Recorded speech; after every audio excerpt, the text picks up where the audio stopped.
14 साल की लड़की की ऐसी जवानी जिसे देख कोई खुद को रोक नहीं पाया और लड़की भी खुद को रोक नहीं पाती, चाहे कोई 25 साल का हो चाहे 50 का। ये कहानी है एक 50 साल के हम्बर्ट की, जिसे 14 साल की लड़की से प्यार हो जाता है, जिसे पाने के लिए वो उस लड़की की माँ से शादी कर लेता है। शुरू में दिखाया जाता है हम्बर्ट जब छोटा था तब वो उसे एक एनाबेला नाम की लड़की से प्यार था। एनाबेला लड़की से उसका बहुत ही ज्यादा आकर्षण होता था। बहुत जल्दी इन दोनों में शारीरिक संबंध बन जाते हैं, लेकिन एक बीमारी के चलते एनाबेला की कुछ समय बाद मौत हो जाती है। हम्बर्ट को इस बात का बहुत शौक लगता है, वो बहुत परेशान होता है। इसके बाद वो किसी भी लड़की से प्यार नहीं करता, पूरी जवानी बस एनाबेला को याद करते ही निकाल देता है। अब हम्बर्ट 40 साल का हो चुका है। वो अमेरिका के कॉलेज में प्रोफेसर होता है। वो वहाँ एक अपनी किताब लिख रहा होता है। अमेरिका में उसे रहने के लिए घर चाहिए होता है। तभी उसके अंकल उसे एक घर का बताते हैं और वो उस घर को देखने के लिए राजी हो जाता है। फिर हम्बर्ट जब उस घर में जाता है तो वो घर बहुत छोटा और गंदा होता है। उसे वो घर पसंद नहीं आता और वो जब घर की मालकिन को ये बात बताने बाहर आता है तब उसकी नज़र 14 साल की लड़की लोलिता पे पड़ती है, जो कि नई नई जवान और बेहद ही खूबसूरत होती है। उसे उस लड़की में एनाबेला दिखती है। वो लड़की हम्बर्ट को इतने सालों बाद, जिसे एनाबेला जैसी लड़की नहीं मिली थी, वो रोज लोलिता को चुपचाप निहारता रहता था। लोलिता की उम्र बच्चों वाली थी, पर उसका दिमाग मैच्योर और तेज था। लोलिता को पता लग जाता था कि हम्बर्ट उसे पसंद करता है और लोलिता भी उसे देखती थी जैसे कि वो उससे कुछ चाहती हो। वो हम्बर्ट को किसी न किसी तरीके से टच करती थी और कभी कभी उसकी गोद में आकर बैठ जाती थी और उसे घूरती थी।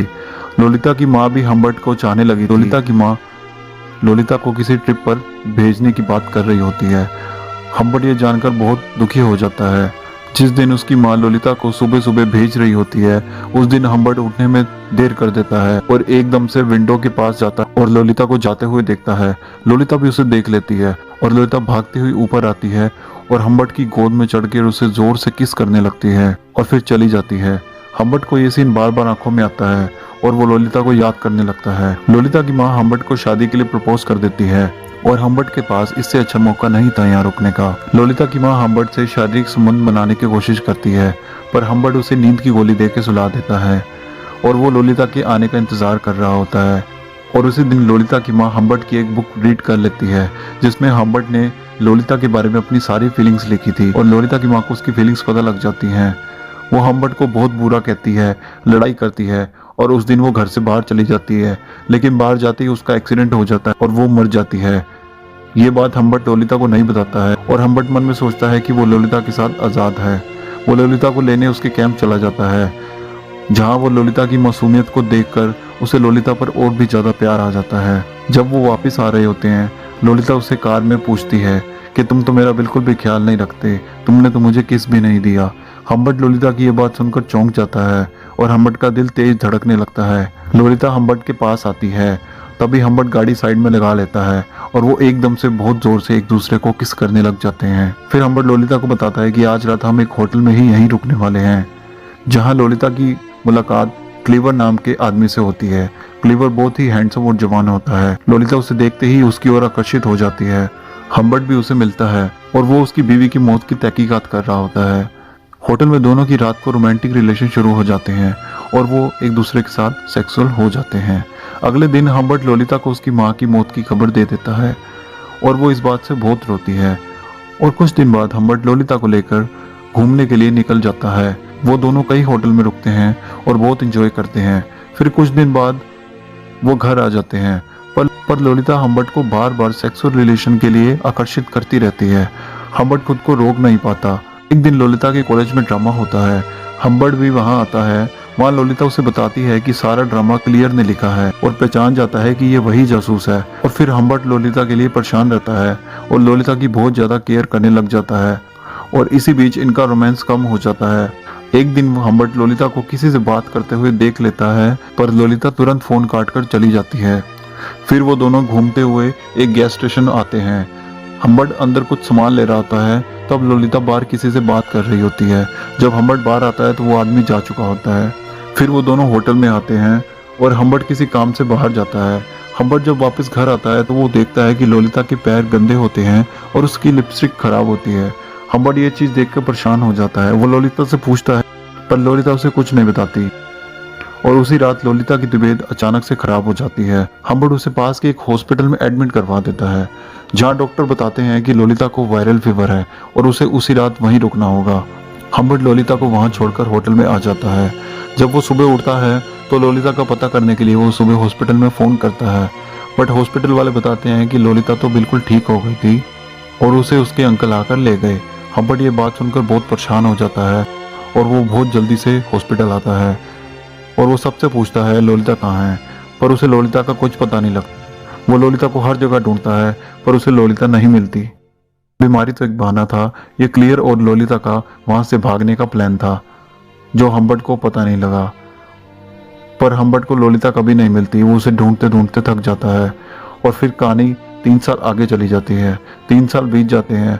हम्बर्ट को एकदम से एक लेटर आता है। वो लेटर ललिता का होता है। ललिता ने लिखा था कि मैंने शादी कर ली है और मैं प्रेग्नेंट हूँ, पर मेरी फाइनेंशियल कंडीशन ठीक नहीं है, मुझे कुछ पैसों की ज़रूरत, और वो अपना एड्रेस लिख देती है। हम्बर्ट तुरंत ही कुछ पैसे लेकर उसके एड्रेस पर पहुंच जाता है और फाइनली वो 3 साल बाद ललिता को देखता है। ललिता उसे बताती है कि वो क्लियर था, जिसके लिए वो बेहद पागल थी। ये सुनकर हम्बर्ट का दिल टूट जाता है। फिर वो बताती है कि जब वो पहली बार उसके घर गई थी तो उसे पता लगा कि क्लियर एक पोर्न इंडस्ट्री चलाता है और उसे मेरी जैसी छोटी लड़की पसंद थी। ललिता को क्लियर के अलावा किसी और से सेक्स नहीं करना था। ये सुनकर क्लियर उसे वहां से निकाल देता है, बट ललिता की ये गरीबी देख नहीं पाता। उसे बहुत बुरा लगता है और वो उसे अपने साथ चलने को कहता है। ललिता उसे मना कर देती है और कहती है तुम्हारे साथ जाने से अच्छा मैं क्लियर के साथ चली जाती। ये बात हम्बर्ट को बहुत बुरी लगती है। हम्बर्ट बहुत रोता है और ललिता से माफ़ी मांगता है कि आज तक उसने जो भी किया उसके लिए उसे माफ़ कर दे, और वो ललिता को कुछ पैसे देता है और वहाँ से चला जाता है। फिर दिखाया जाता है कि हम्बर्ट क्लियर के पास पहुँच जाता है और वो क्लियर से पूछता है कि तुमने ऐसा क्यों किया। क्लियर कहता है कि मैंने ऐसा कुछ भी नहीं किया, ये मेरा काम है। क्लियर उसे बताता है कि मैं लड़कियों का पीछा करता हूँ और उन्हें बताता हूँ लड़की खुद आए या ना आए वो उनकी मर्जी होती है। ललिता खुद यहाँ आई थी और वो अपनी मर्जी से यहाँ से चली गई। हम्बर्ट को ये बात बहुत बुरी लगती है। वो उसे बहुत बुरा भला कहता है और गन निकाल लेता है, पर क्लियर उसे यहाँ रहने का ऑफर देता है और कहता है कि तुम्हें यहाँ बहुत ही सुंदर सुंदर लड़कियाँ मिलेंगी, तुम मेरे साथ रह सकते हो। बट हम्बर्ट को ये बात बिल्कुल भी पसंद नहीं और वो क्लियर पर सारी गोलियाँ चला देता है और क्लियर की मौत हो जाती है। फिर हम्बर्ट वहाँ से चला जाता है और दिखाया जाता है हम्बर्ट के पीछे पुलिस लगी होती है। बट इस बार हम्बर्ट को अपनी फिक्र नहीं होती, क्योंकि वो जिस लड़की के लिए जीता रहा, जिस लड़की से बहुत प्यार करता था, अब वो लड़की उसी से ही प्यार नहीं करती थी। इस बात का हम्बर्ट को बहुत दुख होता है और पुलिस हम्बर्ट को पकड़ लेती है। जेल में रहने के दौरान 1 साल में ही हम्बर्ट की किसी बीमारी के चलते मौत हो जाती है और अगले ही महीने ललिता अपने बच्चे को जन्म देकर मर जाती है।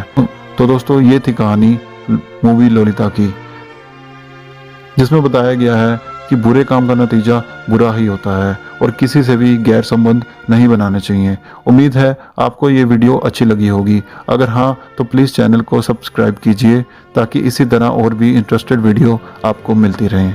धन्यवाद।